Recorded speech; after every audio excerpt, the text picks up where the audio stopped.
My Hero Academia is back and it's exactly what you'd expect it to be. We got our first look at the upcoming Monogatari project and it's beautiful. Kaiju number 8 came through with a solid episode and the manga series Kagurabachi is fine, I think. Welcome back to another episode of This Week in Anime. I joke about this all the time, but this is supposed to be a weekly series.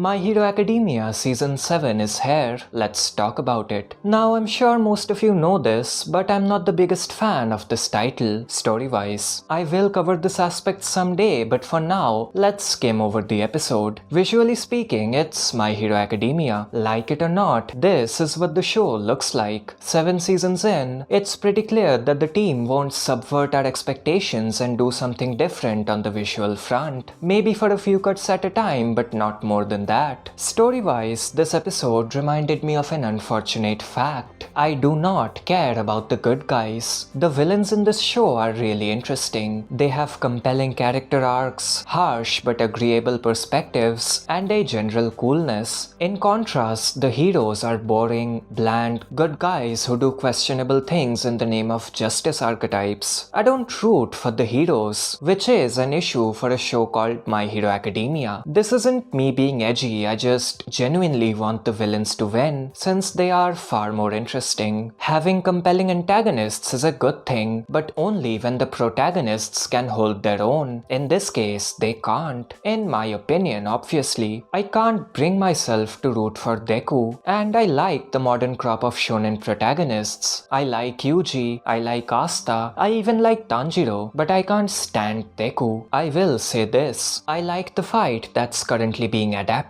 I've read a few chapters ahead in the manga and it's quite good. The show has good moments. The Endeavor fight, Shigaraki's past, this fight. It's just that these good moments are few and far in between. Also, what do all of those good moments have in common? That's right, none of them feature Deku. I'll probably talk about this show in detail someday, so that's all you'll get for now. Kaiju number 8 episode 4. It was quite good. It had a lot of action and the visuals ranged from decent to very good. Although I am still waiting for that one big action episode. You know, the kind that really puts a show on the map. Story-wise, I'm not the biggest fan. I recently tweeted about Kafka's behavior and that stirred some people up. I don't like the fact that he essentially acts like a teenage shonen protagonist despite being in his 30s. I don't want him to be all serious, obviously, but they could have toned down the childish, cringy antics a bit. I've read the manga, by the way. I'm not basing my opinion off of the anime. Anyway, it was a fun episode. Windbreaker. I had mixed feelings about this show. I liked the first episode, but my skepticism kept growing with the episode count. Thankfully, episode 5 came around and changed my mind. This show is fun, isn't it? It's not earth-shattering. It has its cringe-worthy moments, but it's enjoyable all things considered. The action is fun to look at, and that's half the battle for a show like this. Although the visuals are inconsistent, as cool as the action storyboards are, the execution isn't the best. We had plenty of stiff moments and janky cuts of animation in the newest episode. Regardless, it was fun to watch. The Train to the End of the World. This one might just end up being the best thing to come out of this season. It's a wacky, surreal, mysterious and unpredictable work, and it's incredible. Starring a group of girls riding a train through a world that's completely messed up, this show keeps you on the edge of your seat. That sentence sounded very ChatGPT-like. I apologize. It genuinely keeps you guessing. What's going on? What's the resolution? How does the world work? Was the world ever normal to begin with? It makes you ask questions. Also, it's a lot of fun. The characters are likable, the comedy is on point, and at the same time, the characters are surprisingly well written. If you aren't watching this show, you need to. In fact, don't take my word for it. Hideo Kojima loves it too. Surely it can't be bad, right? Watch it. A show I get asked about a lot is Go Go Loser Ranger. Yes, I am watching it, calm down. First off, the show looks great. The color and compositing is spectacular and the CGI use is amazing. I might cover it at some point. Story-wise, it's weird. I thought I'd like it a lot more than I do. On paper, it's a fun idea, but it feels uninteresting, and I can't pinpoint the exact reason why. I'll just hope my opinion changes. Oh,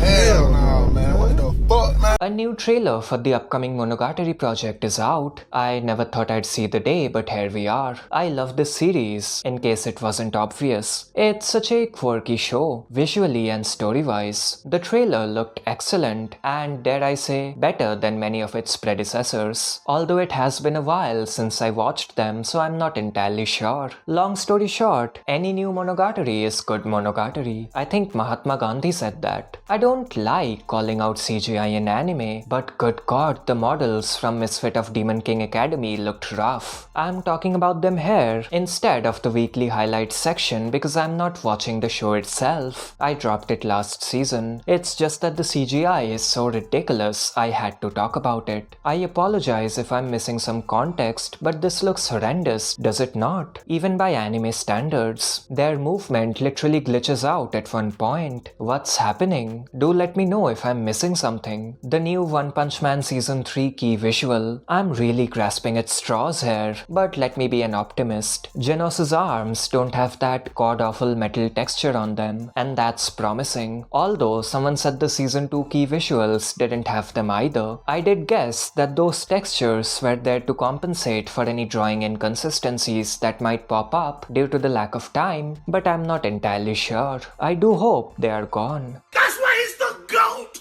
The GOAT!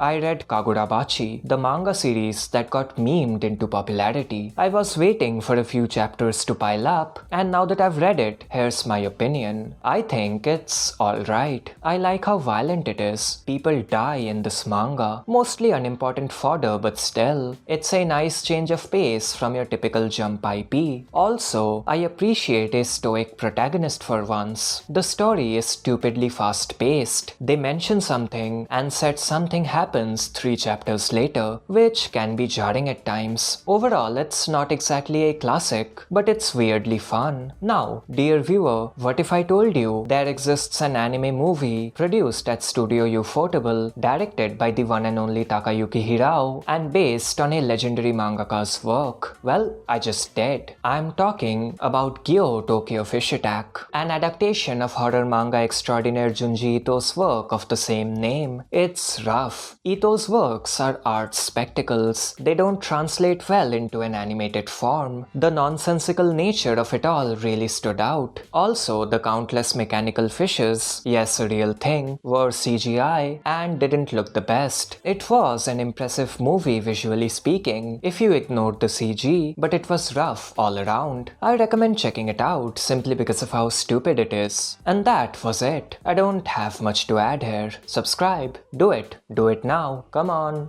Do it.